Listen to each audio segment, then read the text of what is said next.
Coucou les petits loups de l'internet là. Bon, pour ceux qui ont regardé les quelques dernières vidéos, vous savez que je suis un grand fan d'animé.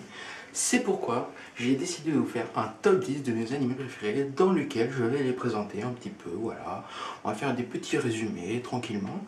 Ben écoutez, c'est parti.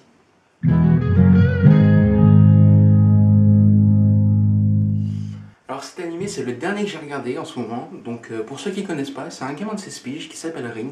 Donc Rin, il a un frère jumeau qui s'appelle Yukio et il a un père, il est exorciste. Et en fait Rin un jour il va tomber sur un mec qui s'est fait posséder par un démon. Et là le démon on sait pas pourquoi, il appelle Rin jeune maître. Et là le démon il commence à attaquer Rin, et là il y a le père de Rin qui arrive pour l'aider. Il se réfugie dans la chapelle. Et là on apprend que Rin est le fils de Satan, qui avait couché avec une humaine par possession, qui est morte à l'occasion évidemment, et qu'il peut contrôler ses flammes bleues en dégainant ce sabre. Bon après je voudrais faire une mention spéciale à son frère Yukio. Ah bah il doit avoir trop le seum hein. Je comprends qu'à la fin il veuille buter son frère hein. Ils sont deux jumeaux et le seul qui hérite des pouvoirs c'est Rin.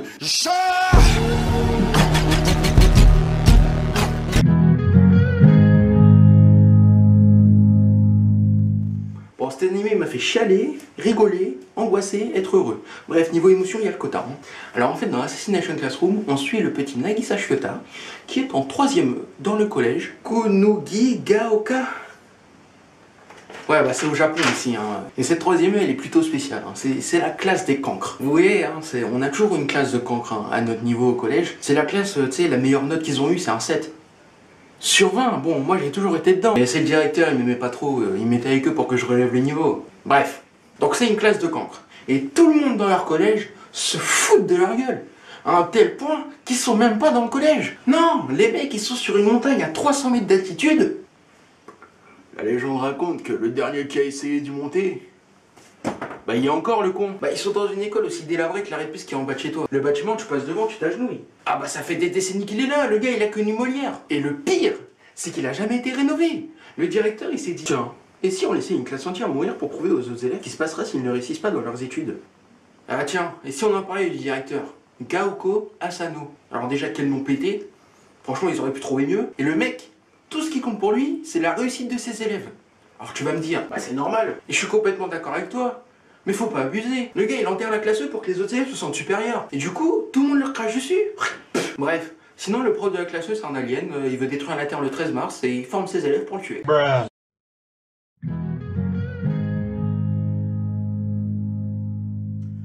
Alors cet animé je savais pas trop où le classer, et il y en a sûrement qui l'auraient mis plus haut, et je suis totalement d'accord avec vous. Bah, pourquoi tu l'as mis en 8ème place alors? Bah parce que ça fait longtemps que je l'ai pas regardé, et parce que c'est mon top 10.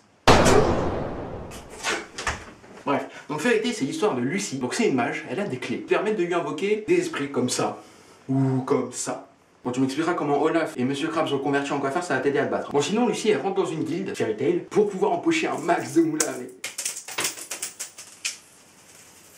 En remplissant des quêtes et en se servant de ses pouvoirs pour aider la populace. Après quand tu vois avec qui elle fait équipe, tu sais très bien qu'ils vont avoir plus d'argent à donner pour les réparations que ce qu'ils vont récupérer en ayant fini la mission. Ah bah tu prends n'importe quel bouffon, tu lui donnes le pouvoir du feu, il va faire des ravages. Mais ça va pas Baptiste, qu'est-ce que tu fais? Mais t'es pas nette, non? Mais si, je suis très nette. Ah bah j'ai calculé, hein, 10% des épisodes c'est Natsu qui ravage toute la ville. Sinon Natsu il a un chat. Il s'appelle Happy. Parce qu'il est toujours content. Même si à 24 il est en train d'avoir peur parce qu'il y a quelqu'un de méchant. Il crie au secours mon chevalier Natsu. L'autre il arrive, il lui lance un katon boule de feu suprême. Les mecs il reste plus que les arrêtes. Bon je crois que j'ai tout dit. On peut faire le tour des personnages. Bon il y a Grey.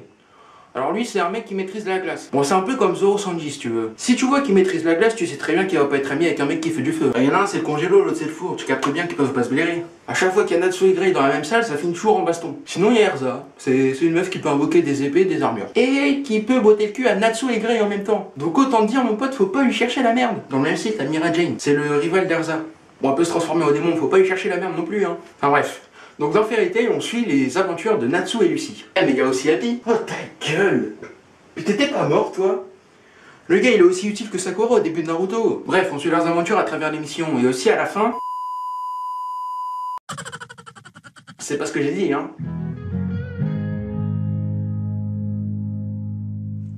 Bon, tu l'auras deviné, c'est un anime qui parle de danse. Non, je déconne, c'est un animé qui parle de Hunter. Mais alors, qu'est-ce que c'est un Hunter? Eh ben, Hunter, c'est un mec qui peut tuer, s'il veut, sans courir aucune peine, mais faut que le mec soit un minimum criminel. Je me demande si voler un paquet d'M&M, c'est assez à leurs yeux pour nous liquider. Sinon, le mec, il peut voyager partout. Bon, vous allez me dire, bah, moi aussi avec de l'argent, je peux voyager partout. Non, lui, c'est pas pareil. Il peut voyager partout. Mais vraiment partout, hein. Il peut aussi aller à la zone 51. Le mec, c'est un malade. Il va rentrer, il va se faire fusiller, il va lancer des cartes, ça va trancher les balles en deux. Starfoula, moi je quitte cet endroit. Bon, sinon, dans cet animé, on suit le petit Gon qui veut suivre les traces de son père, qui l'a lâchement abandonné quand il était petit. Bon, mais non, il veut quand même le suivre. Il veut décrocher son diplôme d'hunter à 11 ans, comme son père. 11 ans! J'ai bien entendu, 11 ans! Le gars est prêt à risquer sa vie pour copyright son daron qu'il a lâchement abandonné. Moi, à 11 ans, je hobby au Pokémon, bon, ça va. Non, mais le gars doit attirer toutes les filles. Moi, quand j'étais petit et que j'ai gagné un boulard, il y avait personne pour m'acclamer. Ah non, mais c'est bon en fait. Vas-y, Gon, je te la laisse, fais-toi plaisir. Donc, Gon, il passe son diplôme d'hunter où il rencontre Killua, Kurapika et. Comment il s'appelle lui déjà?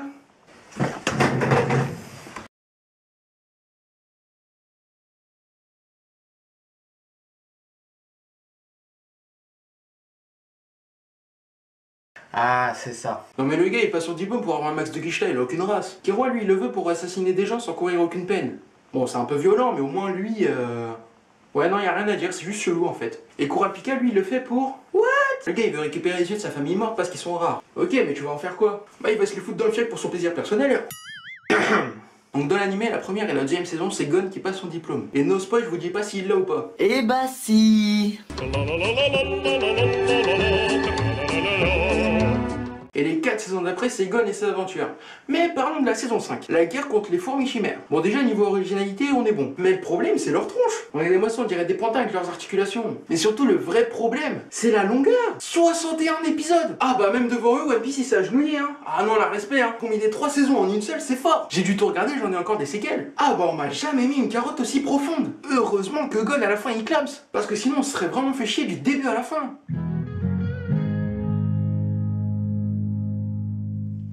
Ah là là, cet animé c'est le 3e que j'ai regardé, quel bonheur. Donc c'est l'histoire d'Elisabeth, la stagiaire en fanservice, hein. On m'a dit qu'elle avait été dressée par Lucie. Bref, et Elisabeth elle cherche les 7 Deadly Sins. Donc c'est 7 chevaliers qui se sont fait une très grosse réputation par leur courage et leur bravoure. Sauf qu'un beau jour on retrouve les SDS, ouais parce que c'est trop long sinon, on les retrouve devant le chevalier grand maître mort. Le chevalier grand maître c'est The Chevalier, tu vois, tout le monde le pépon, il gagne de l'argent. Ah bah il y a des kilomètres de pute à l'entrée du château, hein. T'es dégueulasse. Et du coup, suspecté de l'avoir tué, les SDS s'enfuient. Et un beau jour, Elisabeth, elle va tomber dans une taverne, qui a un barman, qui s'appelle Meliodas, voilà, bon. Comme ça, tu te dis, ok. Et en fait, Meliodas, c'est le chef des 7 Deadly Sins. Et ouais, ça claque. Bon, après, on apprend que c'est un gros vicelard, hein. Il touche les nénés d'Elisabeth, il touche les fesses, il regarde sous la jupe. Donc Elisabeth, elle convainc Meliodas de réunir les 7 Deadly Sins, car il y a des chevaliers sacrés, qui sont le top tier des chevaliers dans le royaume, qui se pensent tellement puissants qu'ils ont décidé de régner sur des petits villages sans défense. Elisabeth, ça, elle accepte pas, tu vois. Du coup, elle se dit, si je réunis les 7 Deadly Sins, qui sont censés être 10 000 fois plus puissants que les chevaliers sacrés, bah ça va les calmer, les poteaux. Donc, ils partent en voyage pour retrouver les 6 comparses de Meliodas. Bon, mon perso préféré dans cet animé, c'est Ban. Il est immortel. Et il a un flow de ouf, le gars. Par contre, il a un passé hyper sombre. En raison de problèmes de caméra, une petite partie de ce sketch sera tournée en animation. Bonne continuation, abonne-toi. Alors en fait, un jour, un mec complètement inconnu lui a dit « Si tu bois cette coupe de liquide à cet arbre magique, tu deviendras immortel. » Ah bah ni deux, il est parti le gars. Il était en train de grimper l'arbre en chantant sa chanson. Arrivé en haut, il rencontre une fée et elle lui dit « Si tu bois cette coupe, le village en dessous de l'arbre va dessécher et ils ne pourront plus fabriquer cette magnifique bière. » Bah sauf que Ban ça le fait chier du coup. Ah merde, leur bière elle est grave bonne. Bon bah tant pis. Là t'as la fée, elle se dit, ok, lui c'est un bon. Et un jour, on sait pas pourquoi, il y a des démons qui viennent envahir leur forêt magique, qui démontent l'arbre. Donc là ils se chamaillent, comme quand toi t'es avec ta meuf et que tu dis, c'est toi qui raccroche, non c'est toi qui raccroche. Oh, vous raccrochez tous les deux, vous cassez pas les couilles. Bref ils se chamaillent, ils se disent, non c'est toi qui bois la potion, patati patata. C'est écœurant. Et t'as juste le seum en fait. Non c'est faux. Bref, au final la fée elle boit la cup et elle embrasse Ban avant de mourir. Oh, comme c'est mignon. Et là, elle lui recrache tout dans la bouche. Ah, dit comme ça, c'est sale, hein. C'est comme si tu faisais une faciale à une meuf et qu'elle te recrachait tout dans la bouche derrière. T'es dégueulasse. Bref, sinon après on apprend que Meliodas il vit depuis 3 millions, c'est le fils du roi des démons. C'est-à-dire que Meliodas ne vieillit jamais. Et revient à la vie sous la forme quand il est jeune. Et on apprend aussi qu'Elisabeth, elle peut mourir et revivre après. Elle peut mourir de vieillesse, elle revient en bébé et elle remeurt de vieillesse. Ça veut dire, si mes calculs sont exacts, en prenant en compte que Elisabeth meurt environ tous les 70 ans, Méliodas a vu Elisabeth mourir 43 fois. Alors Dr Stone, c'est un animé quand même vachement moins connu que ceux que j'ai cités avant. Mais c'est pas parce qu'un animé est pas connu qu'il est moins bien. Bon, Dr Stone, c'est un animé que j'ai trouvé hyper captivant. Pourtant, la plupart des trucs, tu comprends rien. Hein. Ah bah la seule fois où vous parlez de méthane, ça m'a fait rire, c'est quand j'ai pété. Donc dans Dr Stone, on suit l'histoire du petit Senku-chan. Et le petit Senku, c'est un génie. Le mec, à 10 ans, il a déjà créé sa propre fusée. Excuse-nous, mec. Excuse-nous. Non mais moi j'en ai marre, les mecs ils sont tous hyper stylés, des petits. Nous, dans notre monde, les petits génies ressemblent à ça. Alors que Senku, lui, ressemble à ça. Excuse-nous, mec, excuse-nous, le mec est soin. Bref, Senku, il a un ami, Taiju. Et Taiju, il est amoureux d'une meuf depuis 1 an. Et aujourd'hui, il est bien décidé à le lui dire. Et au moment où il va lui dire, petit coucher de soleil, ils sont sous un arbre, le moment cliché romantique, et là, bam, une lumière verte vient envahir le ciel. Alors ils se disent tous, mais qu'est-ce que c'est que ça? On est envahi par les aliens. Non. Et là, une onde verte traverse l'air comme une explosion nucléaire, et en fait, ça transforme l'humanité entière en statue de pierre. Le mec s'est pris le pire bad timing ever. Ça fait 1 an il enquille sur une meuf, le jour où il va lui dire, il se fait transformer en pierre. Et vous vous souvenez du petit génie Senku? Pas ce bâtard. Il va compter chaque seconde jusqu'au moment où il va se réveiller pour savoir la date. Mais quel enculé! Et un beau jour de printemps, il va se réveiller. Sansen Nanaya, quelques ans plus tard, le premier humain se réveille après avoir été transformé en pierre. Petit Senku, son but, ça va être de recréer la civilisation à partir de rien. Et en fait, dans cet animé, il crée des choses scientifiques à partir de minerais qu'ils ont trouvés dans des grottes. Non, le mec se la pète. Genre, un masque à gaz, par exemple, un téléphone. Bref, c'est trop stylé.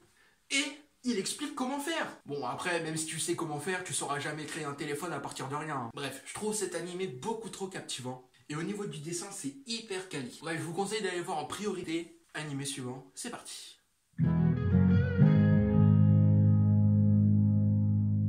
Ah là, cet animé, c'est juste une dinguerie, les gars. Bon, je vais vous expliquer très brièvement. C'est un monde où tout le monde a des haltères. Ouais, moi aussi j'en ai. Mais ferme ta gueule. Bref, les haltères, c'est un espèce de super pouvoir. Bon, après, il y en a, ils ont vraiment des haltères éclatés. Hein. Genre lui. Tu penses vraiment devenir un super-héros si tu peux y tirer tes yeux? En vrai, j'ai dit tout le monde, mais c'est pas vraiment vrai. En fait, il y a 10% de la population qui n'ont pas d'haltères. Et donc là, on parle du petit Deku, de son vrai nom Izuku Midoriya.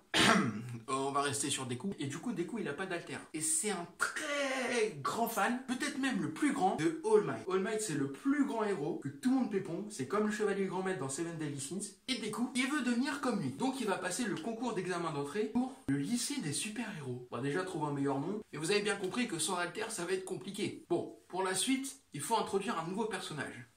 Bakugo. Lui, c'est le plus immense enculé de cet anime. Donc Bakugo, quand il a reçu son alter à 4 ans et que Deku il l'avait pas encore, il a direct commencé à le charrier. Surtout que son alter c'est l'explosion. Il aurait mieux fait de l'appeler Daigaras. Bref. Donc Bakugo il a toujours cru que Deku avait pas d'alter. Ce qui est vrai. Jusqu'au jour où un super méchant composé uniquement de liquide gluant comme Tadmorph dans Pokémon va tomber sur Deku rentrant tranquillement de l'école et il va vouloir infiltrer son corps pour ne pas se faire repérer. Ça fera une parfaite couverture. Et Deku, sur le point de mourir par asphyxie, aperçoit une petite silhouette énorme et sèche. C'était Thibaut InShape. Damn, les gens. Je rigole, c'était All Might. Et là, All Might, il lui envoie un détroit de smash dans la gueule. Donc le méchant, il s'évapore tellement c'était puissant. Bref, après Deku, il veut lui poser une question. Et All Might, il a pas le temps, il doit aller sauver d'autres gens. Du coup, il s'envole. Et là, Deku, il s'accroche à sa jambe. Du coup, All Might, il est obligé de se poser, il va sur le toit d'un immeuble. Et là, écran de fumée, la fumée se dissipe. Et on se rend compte qu'All Might est une toute petite crevette en fait. Et là, Deku lui demande si c'est possible de devenir un héros même sans alter. Et là, All Might, il va lui redonner espoir en lui. Et il va lui dire, haha. Évidemment que tu ne peux pas. Allez, ciao. Et le gars il se barre. Fin de l'animé. Allez, animé suivant, c'est parti. Non, je déconne. Dans la suite de l'animé, le méchant que All Might avait capturé dans des bouteilles de coca. Oui, des bouteilles de coca. Il y a des mecs qui se font chier à créer des prisons hautement sécurisées et lui il t'enferme un méchant dans une bouteille de coca. Au calme. Bon, vous l'avez deviné, il a simplement dévissé le bouchon, il s'est enfui. Je me demande d'ailleurs si quelqu'un avait bu en pensant que c'était du coca. préfère pas imaginer en fait. Bref, donc plus tard on revoit le méchant qui a attrapé Bakugo. Décidément il aime bien pénétrer les mineurs. Et malheureusement tous les super-héros de bas étage ne peuvent rien contre lui. C'est mort, on laisse tomber. Personne ici n'est capable de gérer la situation. Et là, oh là là, la petite crevette est de retour. On se dit bon bah c'est bon, il va se retransformer en Tortank qui va lui démonter sa gueule. Bah non, le gars a plus tout voir parce qu'il a été blessé il y a 5 ans et du coup maintenant il peut utiliser son alter que 3 heures par jour. C'est éclaté. Donc lui c'est le plus grand super-héros de tous les temps, c'est ça? Et là, des coups inutiles parce qu'il n'a toujours pas d'alter, je vous rassure, il voit Bakugo, le gars qui depuis 12 ans l'harcèle totalement et il accourt à son secours. Mais il laisse le crever frère. Bon évidemment quand il arrive devant le méchant il sert à rien. Mais heureusement All Might il prend ses dernières forces et il lui balance un D3 smash dans la gueule. Et là, ayant reconnu le vrai courage d'un super-héros, bon moi je dirais plutôt l'inconscience et l'envie de mourir jeune. Mais bon, chacun sa vision des choses. Il lui dit, tiens, je vais transmettre mon alter, mange ce cheveu. Et hop, Deku reçoit un pouvoir. Donc à l'épisode 4, Deku passe son examen. Et la première épreuve, c'est taper des robots. T'as les robots de type A qui rapportent 1 point, les robots de type B qui rapportent 2 points, et les robots de type C qui rapportent 3 points. T'as les robots de type D, dans le milieu on les appelle les AE de TU. À éviter de toute urgence. Ah bah quand tu les vois, faut courir. Sauf qu'il y a une meuf qui a parlé 50 secondes à Deku devant la porte du lycée, dont il est tombé amoureux directement, et elle est tombée, elle est coincée. Donc là, Deku, qu'est-ce qu'il fait? Et donc là, qu'est-ce qu'il fait le petit Deku? Il saute hyper haut, et il lui envoie un... smash dans la gueule. Bon, en retombant, on voit qu'il s'est pété le bras et les 2 jambes. Et là, Bakugo, il a les nerfs, ça fait 12 ans que Deku, il lui ment. Il a toujours cru qu'il avait pas d'alter, ce qui est totalement vrai. Et du coup, leur rivalité, elle augmente sale. Sale. Bref, après, on suit l'évolution de Deku dans sa classe. Bon, je me suis arrêté à la saison 2, mais vous inquiétez pas, je compte bien reprendre. Allez, animé suivant. Et là, on rentre dans le top 3. C'est parti.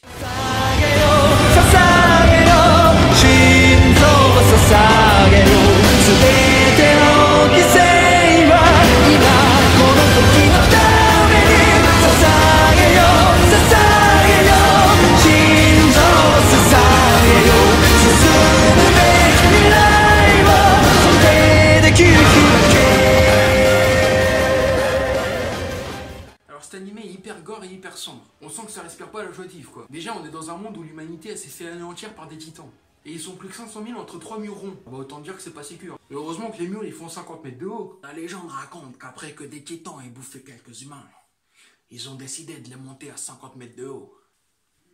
Bah la plupart des titans ils font 15 mètres de haut, donc tu te doutes bien qu'ils se pensent en sécurité. Donc forcément ils se bourrent la gueule. Donc dans l'animé on suit Eren, Mikasa et Armin. Bon ils sont là, ils sont tout contents, ils jouent aux billes. Pour une fois c'est comme nous. Bon après eux ils sont dans un enclos, donc pour une fois c'est eux qui sont à plaindre, c'est pas nous hein. Donc tous les trois ils ont un mec qu'ils aiment bien, qui s'appelle... Comment il s'appelle déjà ?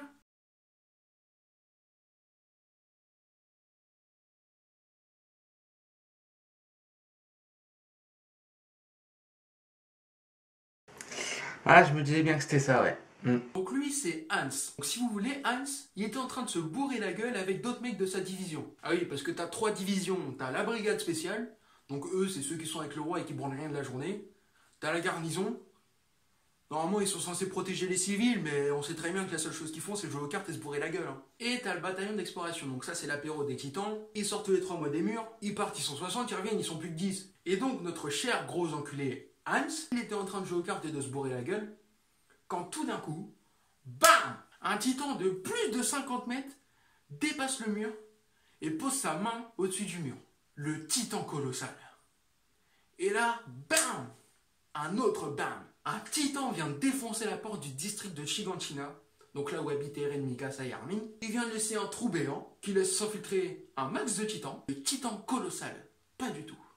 Le titan cuirassé, mon pote. Le mec est renforcé partout sur son corps, c'est une armure vivante quoi. Et Eren lui veut retrouver sa daronne.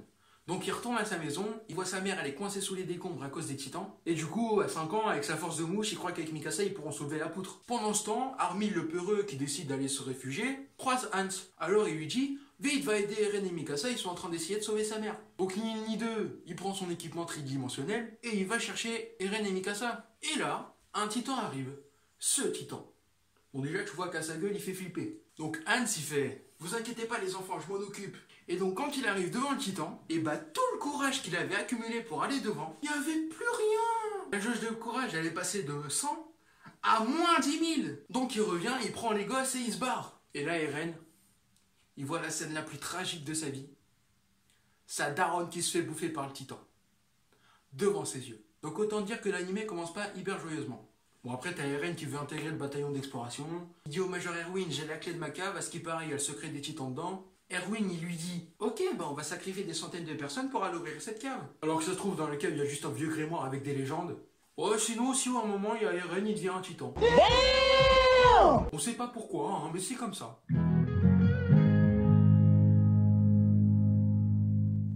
Bon alors là on va réunir Naruto et Naruto Shippuden. Donc Naruto c'est l'histoire d'un gamin blond qui a pas de parents. Enfin ils sont morts quoi. Et donc ce gosse non seulement il a pas de parents, mais en plus il y a tous les habitants du village qui le renient. Bon t'as compris c'est un peu la classe E du village quoi. Donc ce gamin son but c'est de devenir Hokage. Alors c'est quoi Hokage? C'est le chef ninja d'un village. C'est aussi censé être le ninja le plus puissant du village. Après tu vas pas me faire croire que Zurkouton c'est le ninja le plus puissant du village, le gage le plus en deux avec un petit doigt.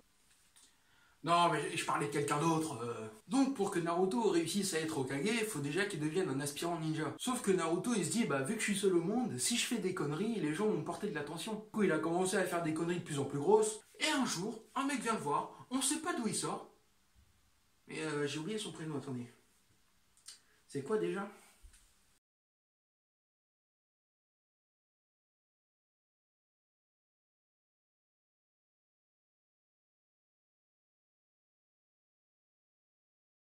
Ah, c'est bon, maintenant ça me revient. Mizuki, il a dit à Naruto, il y a un rouleau de techniques secrètes. Si t'arrives à le récupérer, tu deviens Hokage direct. Bon bah Naruto, il est court, ça le saoule, il veut être Hokage, tu fais vite le calcul, racine de pi fois x au carré, ça devient évident d'aller chercher. Bon t'as compris, il y va sans aucune hésitation. Et là t'as tous les ninjas du village qui partent à sa recherche, parce qu'évidemment c'est interdit. Et en fait on se rend compte que Mizuki est un immense fils de pute. Il a demandé à Naruto d'aller chercher le rouleau, pour pouvoir le récupérer. Sauf que Naruto, il avait ouvert le rouleau, donc il avait déjà appris une nouvelle technique. Et cette technique, c'est...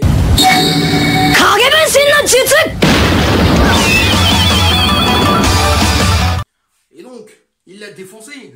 Bref, on suit Naruto après qu'il soit devenu aspirant ninja, parce que, selon les ninjas du village, il a défoncé Mizuki, il mérite de passer aspirant ninja. Alors qu'il a quand même volé un rouleau de technique secrète, les gars. Bref, et du coup, Naruto, il est avec Sasuke, son rival, et avec Sakura, sa crush. Bon, ils sont dans l'équipe 7. Bon, sachant que Sakura aime pas Naruto et qu'elle est en crush sur Sasuke, que Sasuke aime pas Sakura et qu'il est en crush sur Naruto, quoi? Non, je rigole, ou pas? Non, par contre, les gars, Naruto, c'est un classique, hein, il y a des morales de dingue, même s'il faut savoir les comprendre. Vous êtes obligés de le regarder dans votre vie. Allez, dernier animé.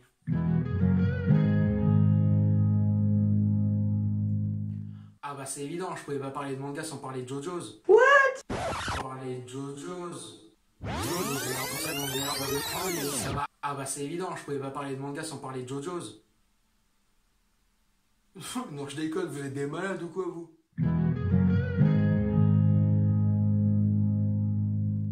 Bah évidemment les gars, le meilleur animé du monde. Et là tout le monde va me dire, non c'est Dragon Ball, ou non c'est Naruto, ou non c'est JoJo's Bizarre Adventure. Non je rigole, personne ne dira ça. Mais bon les gars, c'est mon top 10, c'est mes choix, mes goûts. Et de toute façon les 10 qui sont dans ce top 10, c'est les seuls que j'ai regardés pour l'instant. Donc je peux pas en mettre d'autres dedans. Mais je vous promets que j'en ferai un plus tard quand j'en aurai regardé plus. Bref, revenons à One Piece. Et je vous préviens, ça va être un peu long. Donc Monkey D. Luffy est notre personnage principal. Et son but c'est d'être le roi des pirates. Et qu'est-ce que c'est le roi des pirates? Le roi des pirates, c'est celui qui trouvera le One Piece. Fortune, gloire et pouvoir. Cet homme avait amassé toutes les richesses du monde. Son nom, Gold Roger, roi des pirates. Ces dernières paroles incitèrent les hommes de toute la planète à s'aventurer en mer. Mon trésor, je vous le laisse si vous voulez. Trouvez-le. Je l'ai laissé quelque part dans ce monde. Tous se lancèrent sur la route de Grand Line, dans l'espoir de mettre la main sur ce fameux trésor. Le monde entier connut alors une grande vague de piraterie. Bon, donc le One Piece, c'est le trésor de Gold Roger, l'actuel roi des pirates, mort sur l'échafaud de Lockdown devant des millions de personnes. Bon, déjà, quand tu vois comment Gold Roger a fini, tu te demandes pourquoi Luffy veut devenir roi des pirates. Bref, donc Luffy veut partir sur la route de Grand Line pour trouver ce fabuleux trésor. Si vous vous demandez pourquoi Luffy au chapeau de paille, c'est parce qu'il a un chapeau de paille. Ce chapeau de paille, il lui a été donné par Shanks. Shanks, c'est son mentor. Shanks, il lui a donné le chapeau de paille, juste après que Luffy lui ait dit qu'il allait devenir le roi des pirates. Et du coup, Shanks et Luffy, ils se sont fait une promesse.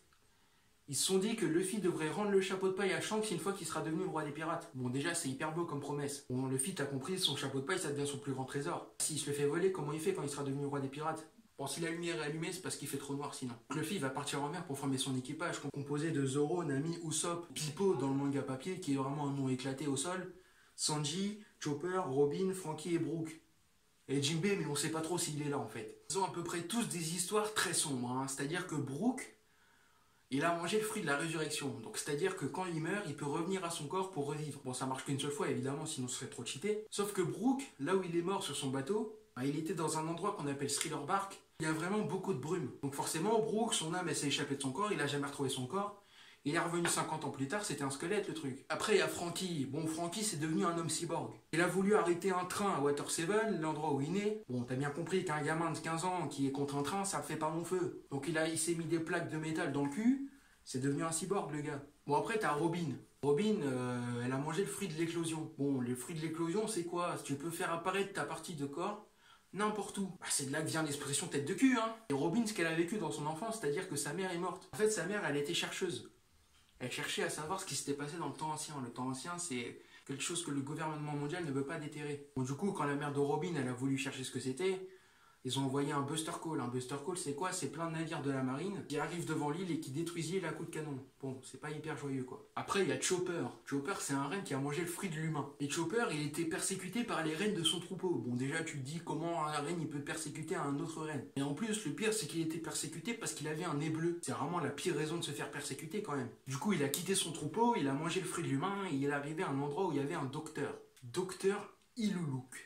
Quel nom pété encore? Ils sont réunis ou quoi, les gens, pour faire des noms pétés comme ça, là? Du coup, Chopper, il a commencé à apprendre la médecine. Et leur but à Chopper et au docteur Iluluk, c'était de développer un remède miracle qui soignerait toutes les maladies. Et il est mort. Voilà, voilà. Ah, je vous avais dit, toutes joyeuses, les histoires, toutes joyeuses. Bon, après, il y a Sanji. Sanji, son rêve, c'est de découvrir All Blue. Parce que dans One Piece, le globe terrestre est divisé en 4 parties. East Blue, South Blue, West Blue, North Blue. C'est 4 océans différents séparés par Grand Line et Red Line. Red Line, c'est une montagne et Grand Line, c'est une autre mer. Et du coup, Sanji, son rêve, c'est de découvrir All Blue. All Blue, c'est l'océan qui réunit les 4. Donc ça veut dire que c'est un océan où il y a tous les poissons. Le rêve pour un cuisinier. Bon, Sanji, son histoire sombre, c'est qu'un jour, il était sur un bateau de la marine, il parlait avec d'autres gens de All Blue, et à un moment, le bateau de la marine, il s'est fait aborder par un équipage de pirates. Et leur capitaine, c'était Zeph au pied rouge. Pour ceux qui ont regardé mon quiz One Piece, vous savez de qui je parle. Donc l'équipage de Zeph au pied rouge, il retourne le navire de la marine, ils en ont rien à foutre. Et là, Zeph, il voit Sanji tomber à l'eau. Bon, on sait pas pourquoi, il est parti le sauver. Donc il descend dans la mer, tranquille, et là, il se fait bloquer par les chaînes de l'ancre. Elle s'enroule autour de sa jambe. Donc qu'est-ce qu'il se dit? Soit je reste en haut, soit je reste en bas. Il s'arrache la jambe, il va sauver Sanji, et plus tard, Sanji se réveille, et on retrouve les deux sur un petit rocher, au plein milieu de l'océan, qui attendent qu'un bateau passe. Donc t'as Zeph qui était déjà réveillé. Zeph, il a un immense sac de bouffe, et il donne à Sanji un petit sac, et lui dit, tu vas de l'autre côté du rocher, comme ça, s'il y a un navire qui passe de l'autre côté, tu peux l'appeler. Bon, Sanji, il est pas content, il voit que le rapport bouffe-équitabilité, il est pas fou. Son sac, il fait 30 cm de haut, l'autre, il en a un qui fait 2 mètres. Mais bon, il va rien faire, il lui a quand même sauvé la vie. Donc il va quand même de l'autre côté du rocher. Et un mois plus tard environ, Sanji, il finit sa bouffe. Donc, qu'est-ce qu'il se dit? Il se dit, bon, moi, j'ai plus de bouffe. Il se retourne, il voit que Zeph a encore son sac rempli sa mère. Donc il se dit, bon, bah, je vais lui voler de la bouffe. Il prend un couteau, il découpe le sac de Zeph. En fait, là, il y a des pièces d'or qui tombent. Donc ça veut dire, le gars, il voit un gamin tomber à l'eau. Il se coupe la jambe pour aller le sauver. Il lui donne toute la bouffe. Et pendant un mois, il graille pas. Ah, franchement, là, respect, hein. Ah, moi, je peux plus rien dire, là. Bon, ensuite, il y a Usopp. Usopp, sa mère, elle est morte devant lui. Bon, déjà, c'est pas joyeux. Son père a décidé de se barrer pour devenir pirate. Il est dans l'équipage de Shanks. Et Usopp, il a commencé à tous les matins sortir et crier « Les pirates arrivent !» en espérant que ce soit son père. Sauf que vous connaissez l'histoire du gars avec les loups. Il dit « Oulala, les loups arrivent, il sonne la cloche, il n'y a jamais de loups. » Et au final, le jour où vraiment les loups arrivent, bah, plus personne ne croit. Et du coup, ils se font tous bouffer le village. Ah, là, c'est pareil. Un jour, les pirates débarquent vraiment. Et bah, le village, c'est ciao. Sauf que Luffy, il était là. Bah ouais. Et puis, il leur a botté le cul aux pirates. Ensuite, il y a Nami. Nami, ce qu'elle a fait quand on l'a vue, on savait pas pourquoi elle l'avait fait. On s'est tous dit c'est une grosse.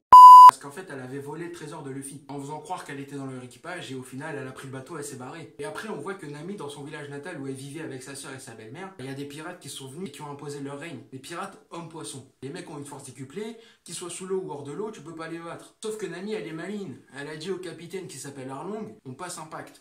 Si je te ramène 100 millions de berries, tu dégages de mon village. Arlong, il accepte. En fait, elle en avait vraiment besoin de ce trésor. Sauf que le jour où Nami, elle vole le trésor de Luffy et qu'elle atteint enfin 100 millions de berries, et bah là, t'as Arlong, il appelle un de ses associés chez la marine, et il lui dit, tu vas fouiller dans le jardin de Nami, tu vas récupérer les 100 millions, et comme ça, je suis tranquille, je peux continuer d'imposer mon règne. Bah, le gars de la marine, il se dit, oh non, je ferai pas ça. Après, Arlong, il lui lâche un billet.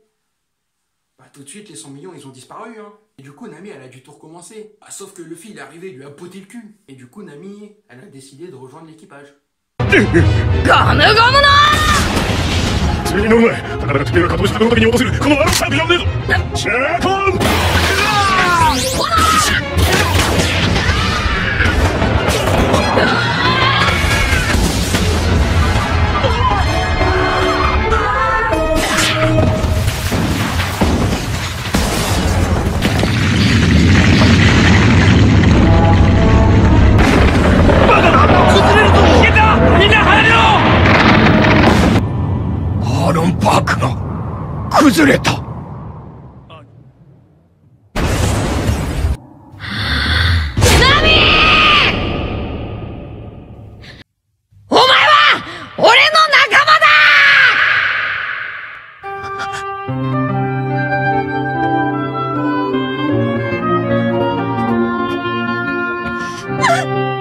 Et ensuite il y a Zoro. Zoro c'est mon personnage préféré ever of ever. Donc Zoro quand il était petit il était dans un dojo de sabreur. Son but c'était de défoncer tous ceux qui étaient dans le dojo. Il voulait être le meilleur des meilleurs. Il arrivait à battre tous les profs. Et la seule personne qu'il n'arrivait pas à battre c'était la fille du patron du dojo. Non, Zoro il a continué à s'entraîner coûte que coûte, sauf que Kuina elle s'entraînait aussi, du coup il la battait jamais. Un jour Zoro il était sûr de lui, il a dit à Kuina viens on fait un vrai fight avec des vrais sabres. Donc là Kuina elle sort son Wado Ishimonji qui a été hérité de son père, que je vais bientôt avoir d'ailleurs. Zoro il a 2 sabres lambda, sauf que Kuina elle a encore gagné. Surtout que Zoro il prend 2 sabres, pour son petit corps de femmelette il va rien faire. Et qu'il a pris les 2 sabres et que le combat il a commencé, il a su qu'il était fichu. Ah bah il s'est dit le poids de 2 sabres en même temps c'est impossible. Du coup il a continué de s'entraîner à fond. Sauf que Kuina le jour de ce duel, elle lui dit, de toute façon un jour tu vas bientôt me dépasser parce que avec mon corps de femme je peux pas aller si loin que toi. Et là Zoro il pète un câble, il dit un fou. Il lui dit non mais c'est n'importe quoi, tu peux très bien devenir plus forte. Et donc là Zoro il lui dit on se fait une promesse, on va être rival pour celui qui va devenir le meilleur sabreur au monde, ok? Donc leur vie se passe bien, tranquille. Le lendemain, Zoro il revient au dojo. Et là, on apprend que Kuina est morte dans une chute d'escalier. Les gars, sérieux, vous avez pas une mort plus crédible? Enfin bref, du coup, Zoro il a promis à Kuina qui était morte de devenir le plus grand sabreur au monde.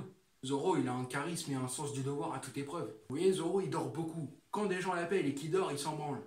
Par contre, quand c'est Luffy son capitaine, il se réveille direct le gars. Luffy a même pas le temps d'entamer son prénom qu'il est déjà réveillé. Donc si tu cherches des noises au futur roi des pirates, fais gaffe, tu vas tomber sur lui. Bref, dans One Piece, on suit Luffy et son équipage au fil des îles. Et on voit Luffy démonter à chaque fois le méchant de l'île. Bref, One Piece c'est un anime que vous devez absolument regarder avant de mourir. Si vous mourrez et que vous n'avez pas regardé One Piece, vous allez arrêter votre vie les gars. Enfin bref, voilà les gars, c'est la fin de cette vidéo. J'ai essayé de faire un max de vannes pour que ce soit un peu drôle. Et si vous avez regardé ces animés, n'hésitez pas à me le dire en commentaire et à faire votre top 10. Vous pouvez même le faire si il y en a que vous n'avez pas vu, mais mettez pas ceux que vous n'avez pas vu en 10e place. Je sais qu'il y a pas mal de gens qui n'ont pas vu One Piece, donc le mettez pas en 10e place, sinon je vais vous démonter. Bref, n'hésitez pas à partager, commenter, liker, à vous abonner, souscrivez à une petite cloche. Et c'est ciao en fait. Patarakiri, je rentre dedans direct si on a un Kiri. J'ai côtoyé la volonté du dire, rapide comme l'éclair, Zoro Norakiri. Trinque à la santé de John Boy, Shirohige, Ace sont dans nos cœurs à vie. Normal que tu kiffes, dis que la vérité. J'écris mes textes sur un road poneglyph. Chichi, Son, Vittorio. J'irai chercher mon trésor à ma lame. J'suis déjà sur Wano et toi t'en es où? Y'a que Mikasa qui mérite d'être un cœur mal.